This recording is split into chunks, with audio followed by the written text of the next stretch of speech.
and welcome to my first ever YouTube video. It feels weird saying that, but if somebody had told me a year ago today that you would be on YouTube, I would have said, are you joking? I don't have anything to say.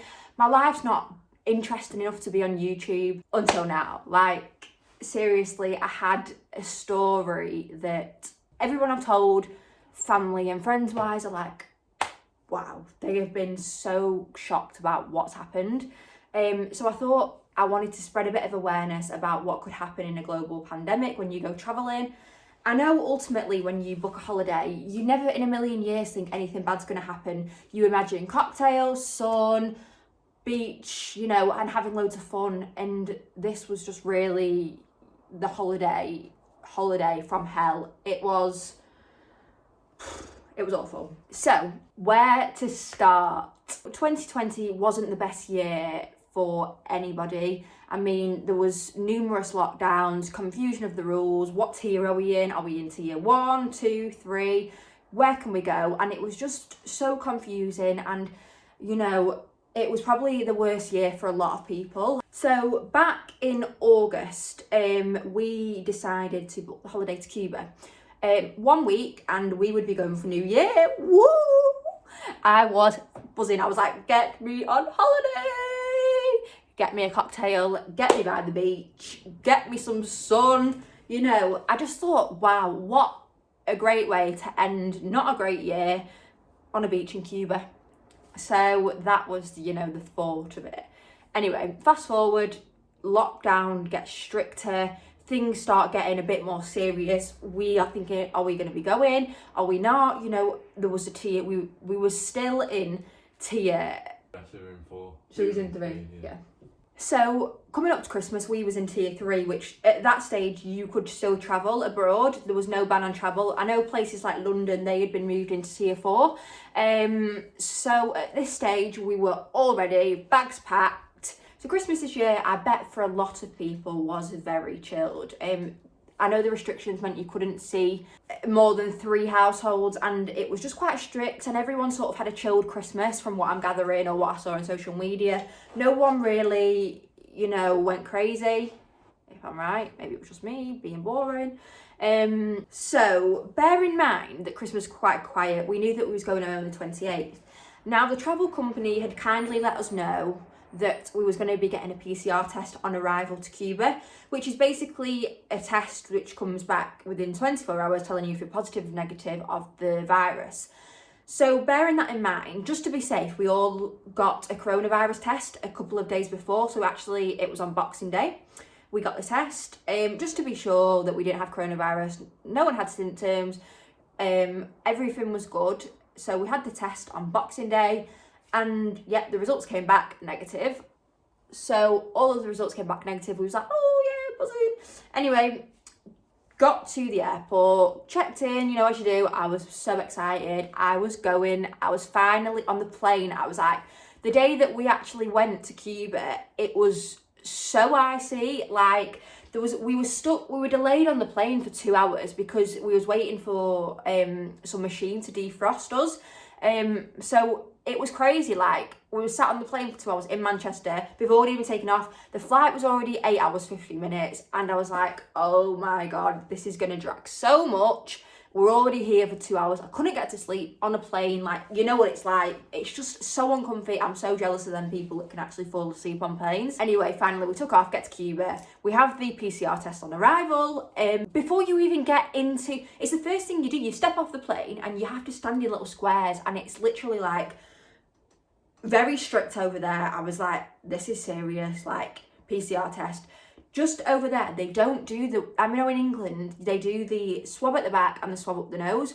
In Cuba, it's just a swab up the nose, literally like right into your brain. In Cuba, they're literally like right up your nose, and I literally felt it tickle my brain. It went up that high. I was like, ooh, tickle my brain. So no, it didn't really tickle my brain. We got there, and after, I think it was 18 hours of travel, yeah, because I worked it out. I was so tired, and the jet lag, it's 5 hours behind in Cuba. So it's the same as sort of some parts of America, 5 hours behind. So when you get there, as we've been traveling for 18 hours, we were so tired, and you're told basically, when we got to the hotel, do not leave the hotel for the first 24 hours while your PCR test comes back. You can't leave the hotel at all. You've got to stay in the hotel in case your PCR test comes back positive. And we was like, right, okay, like we've already had tests, like nothing to worry about. Yeah, so because it was the first night, we went to the buffet and it was quite late. You know, I do like arriving late, but sometimes it is really confusing because you're like, where the hell, like how big is this hotel? We went to the buffet and then we went home to our room.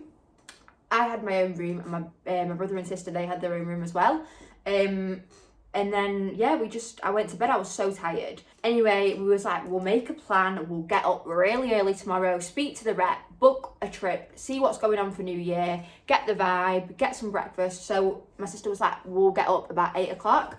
I'll meet you at the pool or whatever. So yeah, I was like, yeah, cool. Went to bed, went straight to sleep.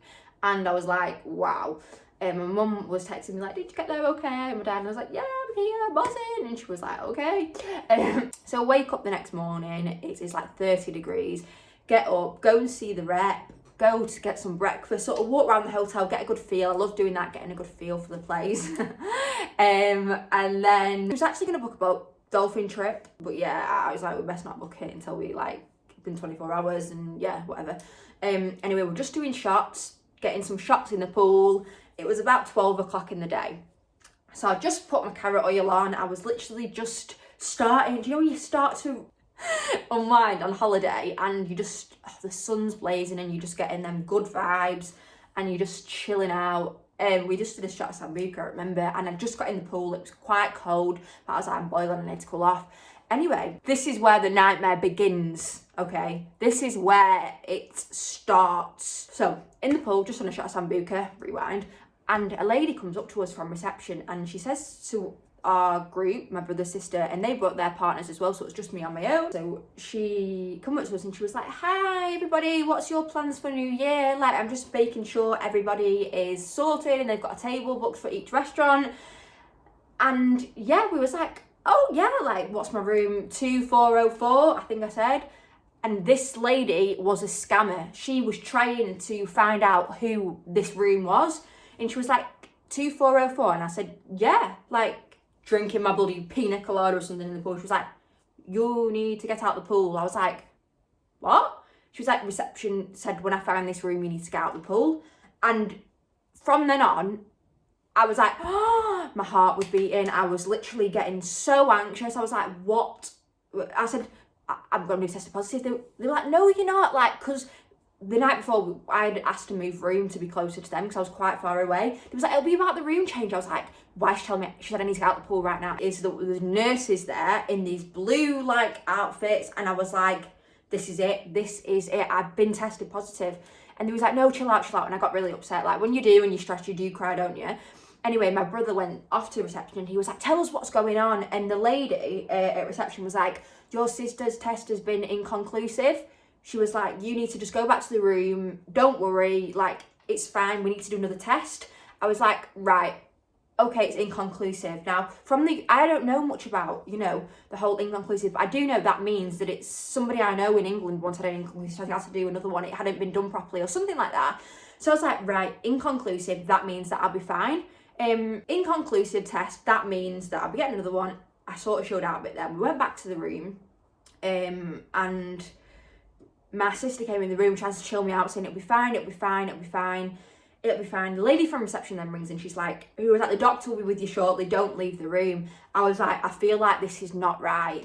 I feel like something's still not right. The doctor comes in this full outfit. It was just like, oh my God. And she was like, lady, you have been tested positive for coronavirus. Pack your stuff, you're going to Havana.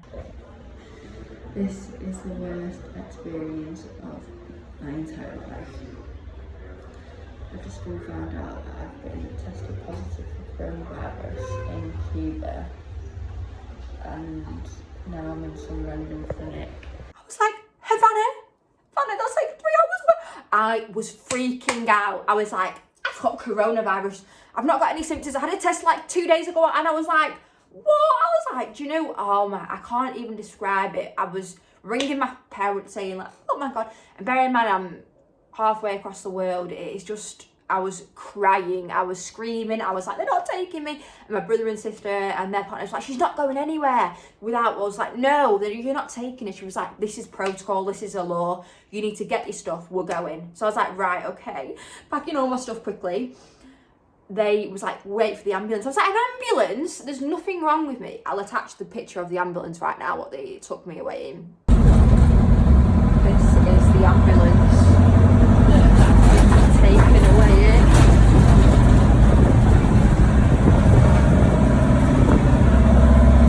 Like, what the hell? Anyway, then after that, it was just the week from hell. The week from absolute hell. I mean, yeah, so first of all, the first thing they try to do is, bear in mind they speak Spanish, or they speak Spanish. So I did Spanish in GCSE, but I didn't pass, I got a D. So I don't know any Spanish. I'm really bad like that. I can't understand like any different language. The first thing they did, they took me to a clinic, and bear in mind I had my full suitcase, everything, and I was in my bikini, like, because I'd just been dragged out the pool on my holiday, been taken to some clinic, and I get out and the lady goes to me, credit card. And I say, credit card for what? Just got to the COVID hospital. On the way, it was 3.5 hours. Literally nobody told us like what to do. No one speaks English. Luckily there was a Mexican guy, and he was translating some of the things that they were saying, but there's no room. And then they said to me, do you have insurance? Are you English? And I said, yeah, obviously I have insurance. I said, right, come in then, because it's about the money, isn't it? She was like, you need credit card. I was like, I don't have a credit card. I actually don't have a credit card. I have a normal card, but I don't have a credit card. And she was like, you need an x-ray on your chest. I was in a random clinic in the middle of Cuba, and I didn't have a credit card. Anyway, another Mexican guy, he was so lovely. I'm so glad he was there that day, because he was just translating everything for me. He could speak a bit of English as well. Shout out to him, he was a G. But yeah, he was saying to me, do not give them credit card, don't give them anything. They're trying to scam you out of £1,000. I was like, £1,000? Anyway, didn't give them my credit card, and they wouldn't let me go to the main hospital because we get to the COVID hospital, and no one's still telling us what's going on. The beds are literally on the floor. It looks horrible. I'm just stood outside. No one's saying anything to me. Like, nobody's telling me anything. I'm so scared. I don't even have a phone charger. Another lady came in, and she had been told she had coronavirus as well, and we was all just sat there in this little segregated bit. It was horrible.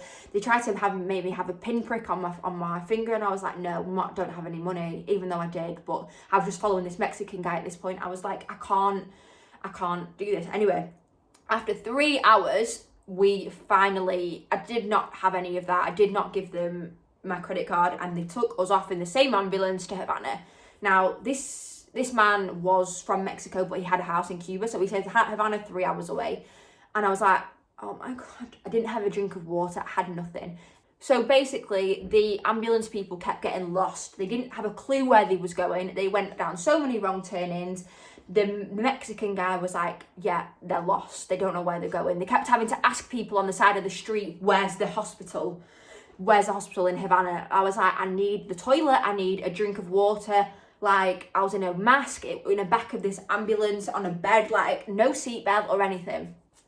Get to Havana, we get told, hospital's full, no beds. What? There's no beds in a hospital? This doctor then came out to me, and he said, are you English? He said, do you have insurance? And I said, yes. And he said, there is room. This triggered in my head, right, there is room, okay.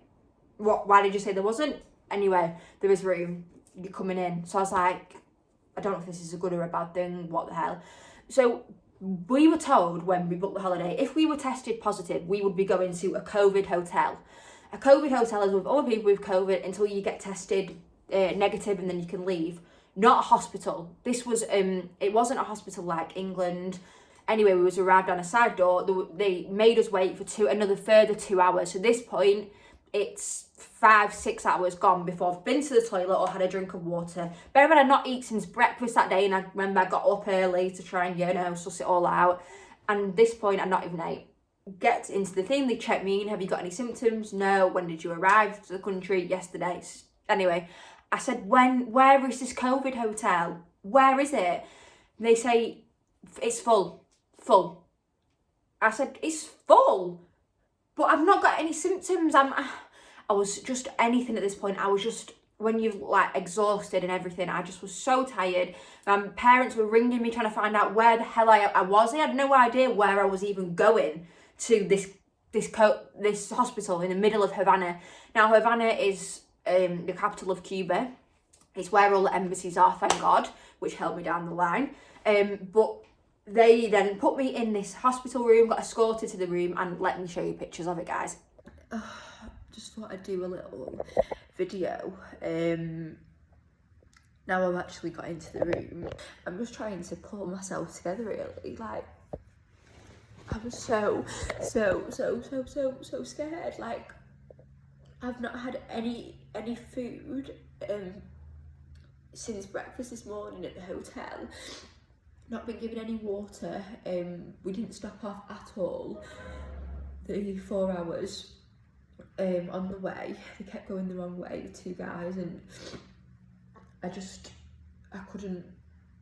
even speak a word of English. Got here, told to get in this room, like treated like some sort of criminal.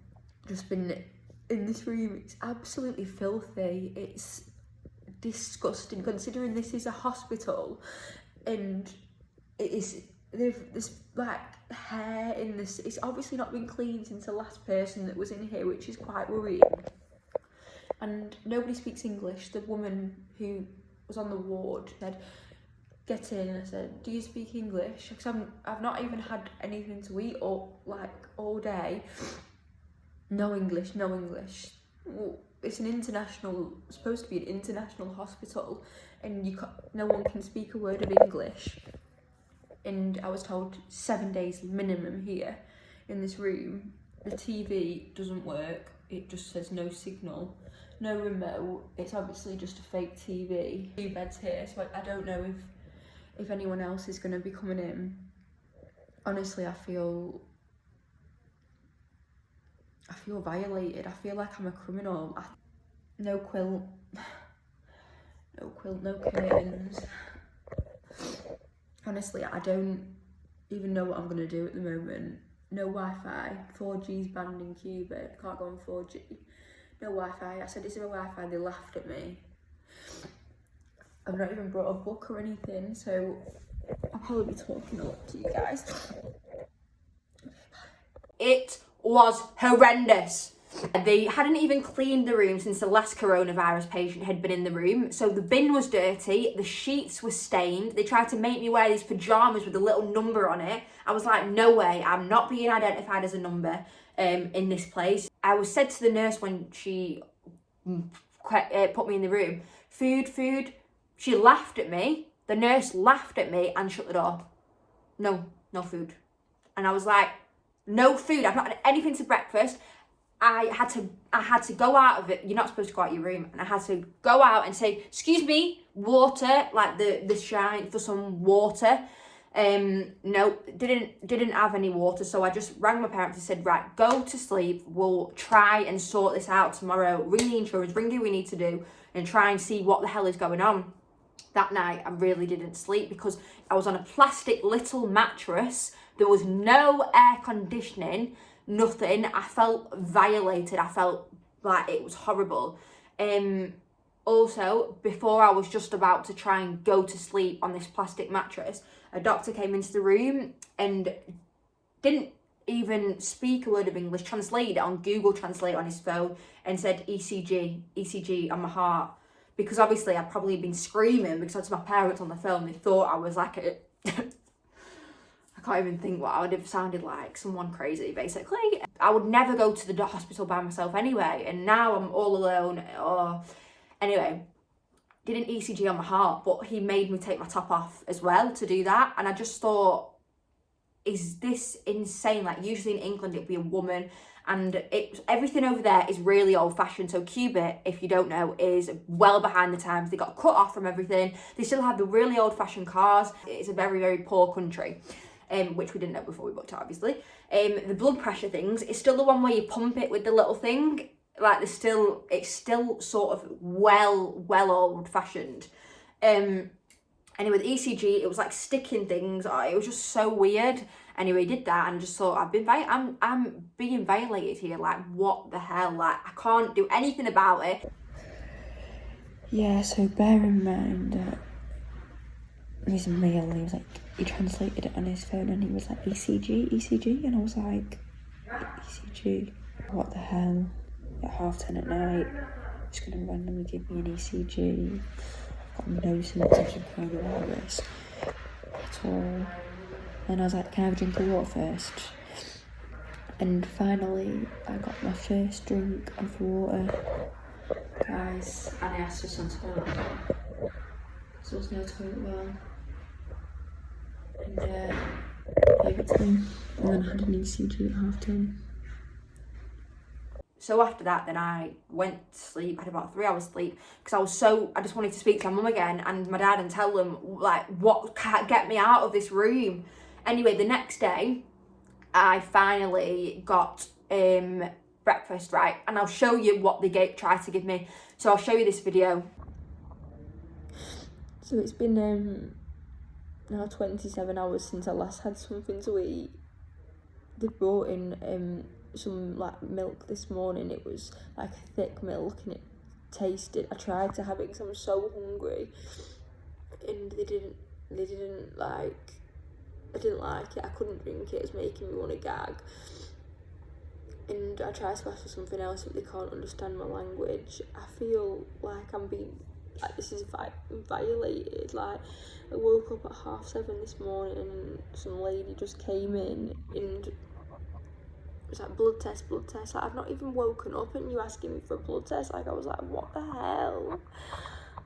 I'm so, I just don't know if I can do this. So that was what they tried to give me to eat. I asked them what it was. Nobody answered me. That milk tasted like a thick yogurt off milk. I can still taste it now. It was vile. Didn't eat it. So that means I've not ate anything in 27 hours. The next few days were horrendous for my family and for me, because basically in Cuba, everything has got to be done by protocol. So even though my mum had contacted the Foreign Office, so I had people from Foreign Office calling me, the British Embassy, the British Consulate, and my dad had contacted MPs that he knew, told them about the situation in Cuba. Everybody was doing everything they could to try and get me out of the hospital. I had people calling me up from Havana in the British Embassy. I really wasn't okay. Like, I just thought, I was sat in this room for 24 hours a day, no fresh air. The sun, there was no curtain, so the sun was blazing in on me, and it was so hot in the room. I was literally sweating. There was the shower, you saw it was just a drip. It was awful. The food was really bad. So yeah, it was just not good. So the guy from the British Embassy in Havana, he said he can bring me some water, because they weren't giving me enough water because I was so hot. Bear in mind, did I have coronavirus? You know, I need water, I need fluid. He brings me some water in a book. The book was like Argo or something, I remember. And I said, can you bring me some food? I need food. I'm so hungry. I can't eat what they're giving me. He said, no, food's banned. You can't bring food in. It was banned. It's bring in the hospital. It was banned. So yeah, they couldn't bring me food. He brought me a book and some water and some toilet roll. Yeah, because he didn't give me toilet roll. There was no toilet roll. Like, that is against your human right. I'm sure of it. Toilet roll and water. You know, they're basic human rights every human needs. He brought me some toilet roll and some water. I'm just absolutely drained of it all. The guy from the embassy's dropped off a book for me because I don't even have anything to do I've started reading this, and I'm just trying to stay positive, think about the light at the end of the tunnel. When I woke up this morning, first thing, they came in, and anybody that knows me knows I'm terrified of blood tests. I can't stand them. I faint when I go in. I've avoided many of them in my life because I'm too shaky and I'm so scared. Anyway, they came in this morning, 7:30ish, woman, blood test, and I said, oh, 1 second. I thought I was dreaming because I keep forgetting I'm in a hospital where they can just walk into your room. So I'm half asleep and she walks in, blood test, and I said, oh, I'm very scared of needles. And she went, shh. And then like started tying this thing around this arm to like feel the vein and made me go like that. And I just thought, you know what, I'm going through this right now, what am I gonna do? I just shut my eye. It just makes me pass out, so I didn't look, and then I saw it when she was going out. So, oh my god, I'm so proud of myself. I've just done a blood test and I didn't need my mum there. He came in before I did an x-ray on my chest. I don't know if these guys are just looking for they're just racking up this bill for the insurance and to pay, because I don't need any x-ray. I feel fine, like I'm absolutely fine. I mean, I'm not ill, I don't need to be in a hospital. I feel like being in this room and knowing that, you know, other sick people have been in this room is actually making me feel more like, oh. And the hospitals are for sick people all around the world. You wouldn't dream of being in a hospital and staying here when you feel 100% fine. Getting different blood pressure, and they're looking at, they're putting the stethoscope, and I just think, if I was ill, yes, but I'm not, and I know and I have to quarantine because I've got coronavirus. Guys, I just feel like this is still a nightmare. We're a day later into the nightmare, so I just want to get moved into something a bit comfier. I'll catch up with you tomorrow and let you know. Holiday from hell. It seems even surreal when I'm even saying it. So yeah, after that, the next few days were absolute hell. I couldn't even tell you, like, so basically the woman one morning, the nurse, I don't know if she was a nurse, I don't know like what these people were, because they wouldn't speak to me. They ignored. I asked them for a pen because I was going to write down a diary of everything that happened. They completely ignored me, and my mum would translate. She kept sending me translations on my phone to, you know, show them so I could then try and speak to them. No, ignored me. And then another thing, we have a family friend who is Cuban, so she can obviously speak the language, and she called up. We found out that my family were like spy detectives, so we're trying to find, they found out what ward I was on and rang the ward.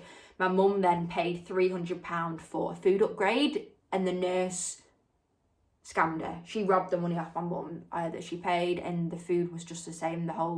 There was so many days that I felt so low, and it was obviously New Year. Now, I know New Year wasn't the same this year for anyone, but who would have thought that I'd be stuck in a hospital when I'd paid to go on this holiday?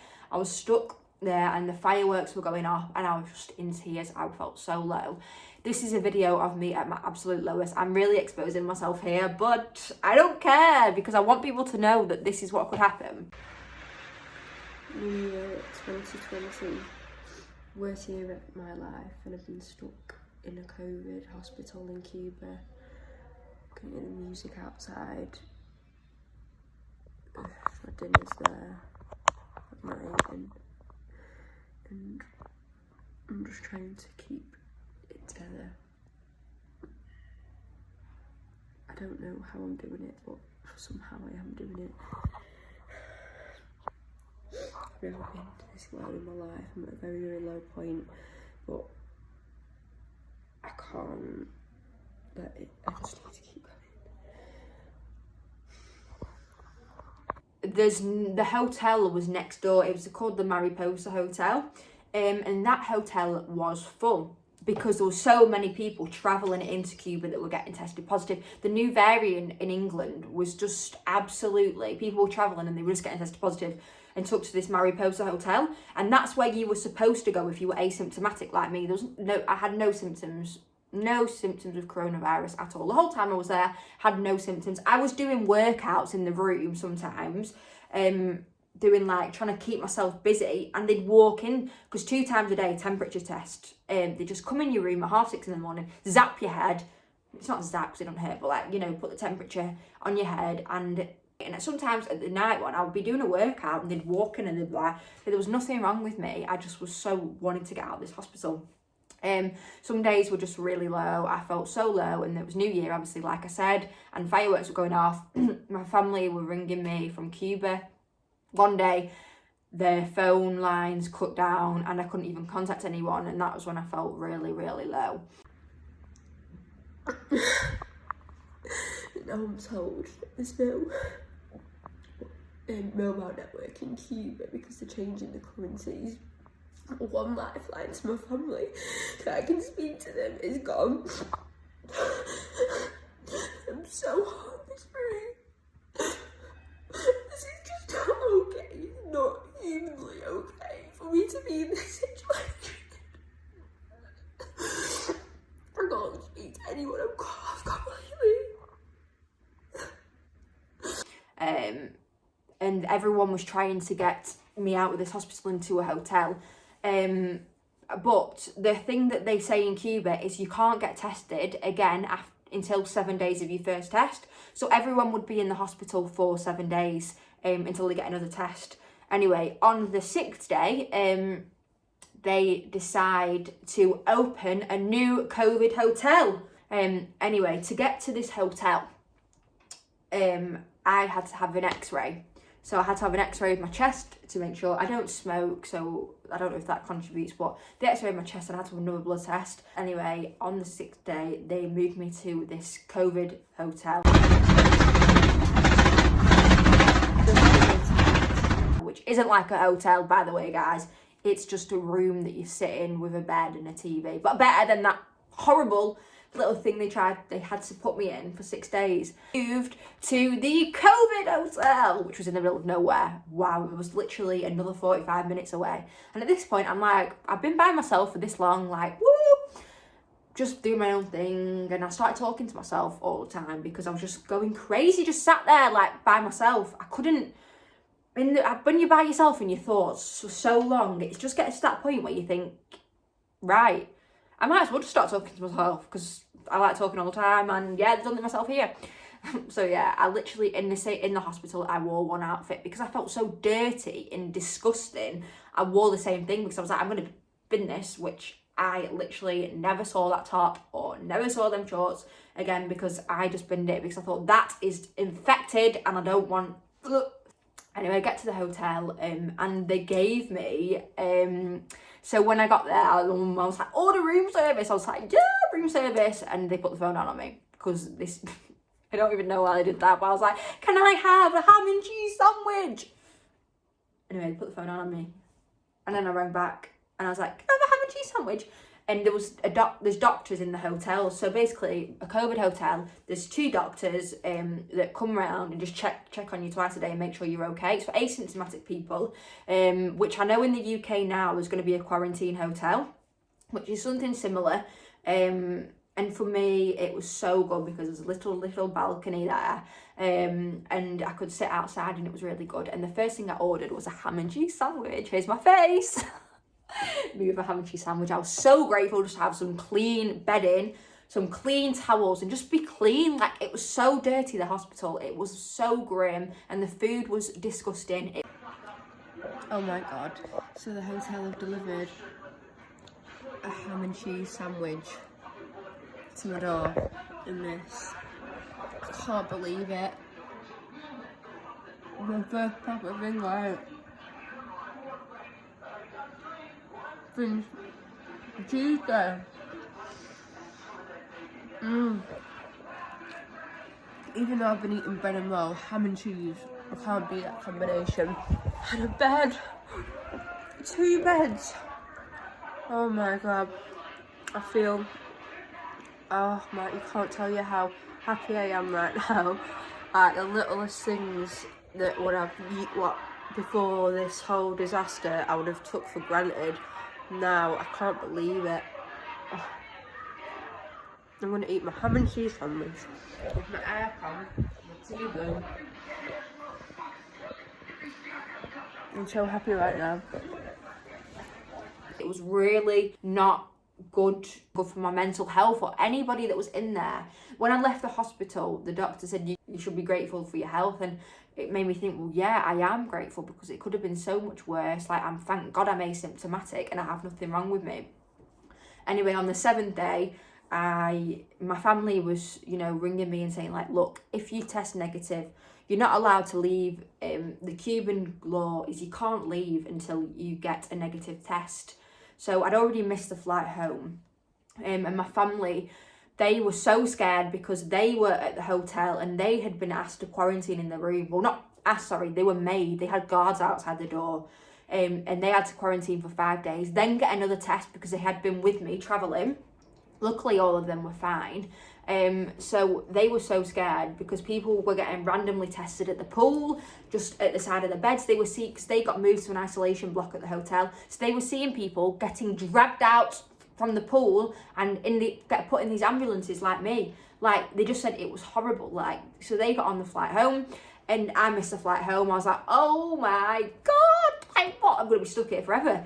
So my family was like, you could test positive again, because it takes sometimes 10 days for it to go. Most people then 10 days, but for you it's been 7, because I knew I'd had the test before I left and I was negative. So I was like, I'm definitely going to be in here for another few days. I'm prepared myself, but I was in this like COVID hotel.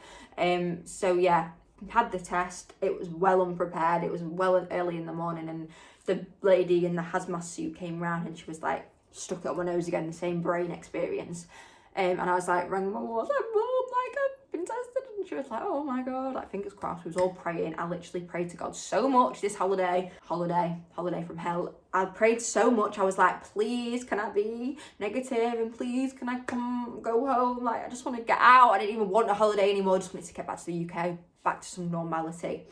Anyway, the next day, I couldn't believe it.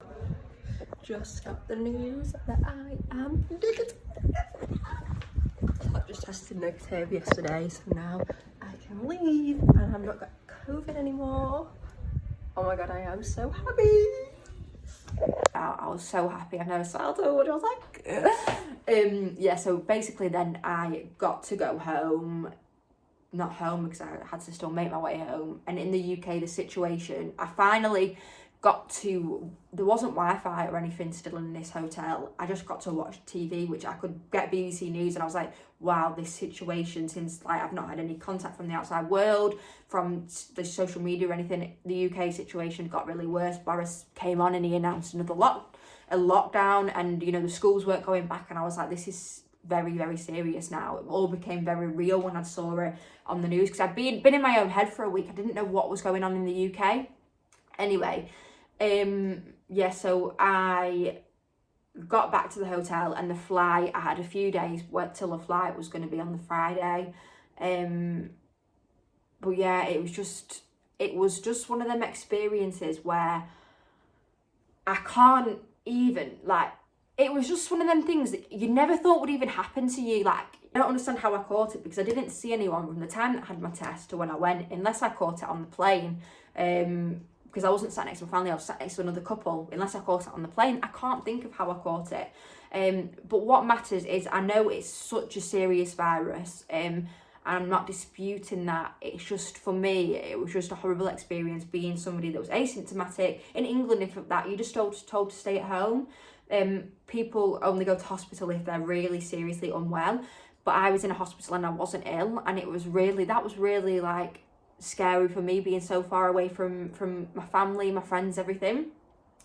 I got 3 days in the hotel, which I did try to enjoy, but being by yourself, it's not the same being all alone in an all-inclusive hotel. Like, yeah, it was quite boring. So I was just FaceTiming all my friends, telling them what had happened, because no one had heard from me. Everyone was like, what the hell, like, where have you just fallen off the face of the earth? Like, I've missed people's birthdays. I felt so bad.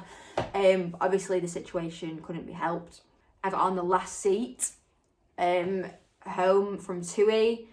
Yeah, so I got on the last seat and I was coming home. So yeah, it was the worst experience of my life. Like, I can't even describe it. It was not, I wouldn't wish it on my worst enemy that to happen. Like, literally, it was just horrendous. It was just one of them experiences which was just, you couldn't even write it, what had happened. But at the end of the day, I got home safe and I'm here now to tell this tale. The reason that I actually wanted to make this video is not because I wanted to tell people or let people know my business, because I just want to make people aware of what can happen. Like, thank God we had insurance, because we, you know, the hospital bill was like £1,700, plus everything else that I had to pay for. I had to pay for the hotel, you know, and that was obviously, the insurance paid for it, but I've had to claim it back. And thank God we had insurance, but if we didn't, like, it would have been it would have been even worse. But yeah, it's just very serious. Like, I know a lot of people are, you know, flown to Dubai and all these places, but you don't realise what can actually happen until you get out that your nice little hotel bubble. And when shit hits the fan, you know, you only have yourself in that situation. You go into fight or flight mode. And I did go into fight or flight mode, and I got through it. So yeah, before you, like, I know this video might, you know, people might think, oh, whatever, like, it's not going to happen to me, which I thought it was never going to happen to me. I thought I would never, ever end up in a COVID hospital, and, you know, it would never happen, but it did. And, you know, this is real about this virus. You can't see it, and you don't know who's got it. You could be in the shop next to somebody that's not sticking to the rules, and you end up catching it. I don't know. The incubation period is different for everybody, and it's just a very scary, real thing. And I really wouldn't advise going away. Even I had the test and I was still negative. Things can change in a matter of days, and, you know, nobody is safe of the virus. So yeah, it's really opened my eyes, and I'm just so grateful for my health, and that I actually did beat the virus after 7 days, and I'm here to tell a tale. Thanks everybody for watching my video. I hope you all enjoyed the story, and, you know, it's taught you a lot. Yeah, so yeah, hopefully I will be making more videos. I know this one was a bit of a dramatic one to start with, but hopefully the next one will be light-hearted, and yeah, you'll be back for more, baby. See you later, guys.